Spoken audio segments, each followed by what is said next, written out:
내가 거기 가서 학교 가서 100점을 맞고 90점을 맞는 것이 중요한 것이 아니라 내 또래 학생들은 어떤 언어를 쓰고 소통을 하기 위해서 어떤 제스처를 취하고 이 부분을 모델링으로 해서 배우러 가는 거예요.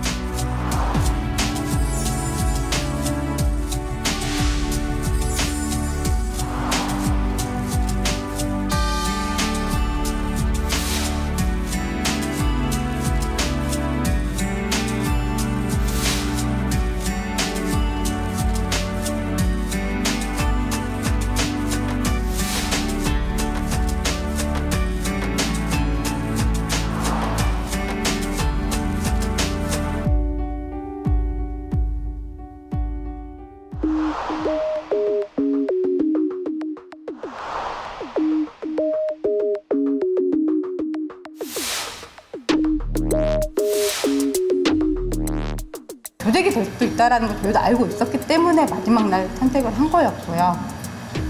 근데 선생님 말씀은 너무 참여율이 저조해서 자기가 한번 되는지 보겠다고 우리 거를, 저희 아이 걸 먼저 건드렸다고 하셨거든요.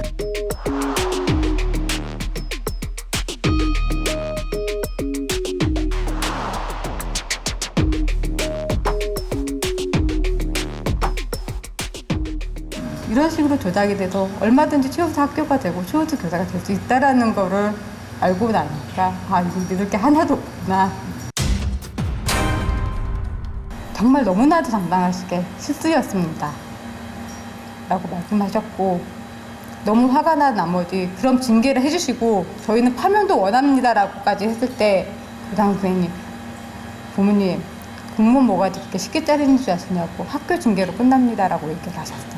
지금 3개월, 4개월이 흘렀음에도 불구하고 그 잘못된 어떤 개인정보를 도용했었던 선생님 아니면 그 책임을 같이 갖고 있는 교장, 교감 선생님 어떤 한 분한테도 미안하다는 말 한마디를 지금까지 못 들었다는 말에 저는 경악을 했습니다.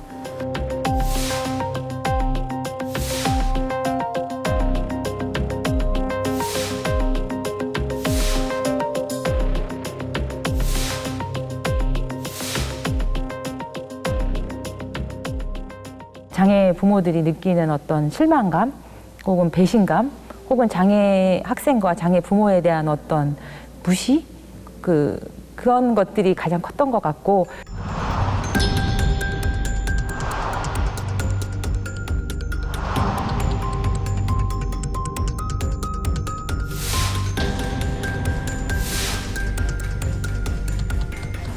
당신들이 변화가 안 된다면 내가 변화를 할 수밖에 없는 상황이 된 거고, 내가 변화가 안 된다면 변화될 수 있는 공간을 내가 만들기 위해서라도 더 노력할 겁니다.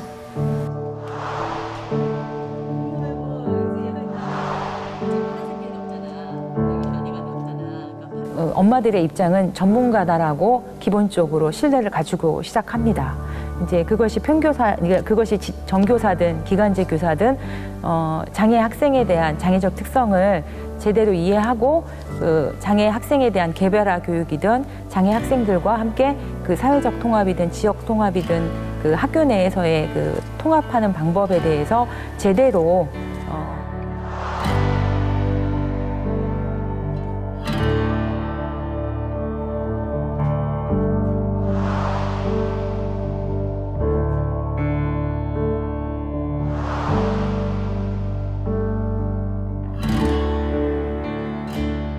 아직 세상도 나가보지도 못한 아이들 학교에서부터 이미 상처를 주시고 마음을 닫게 만들어주시고 세상이 어둡구나라고 가르쳐버리는 그런 학교, 솔직히 실망이고요.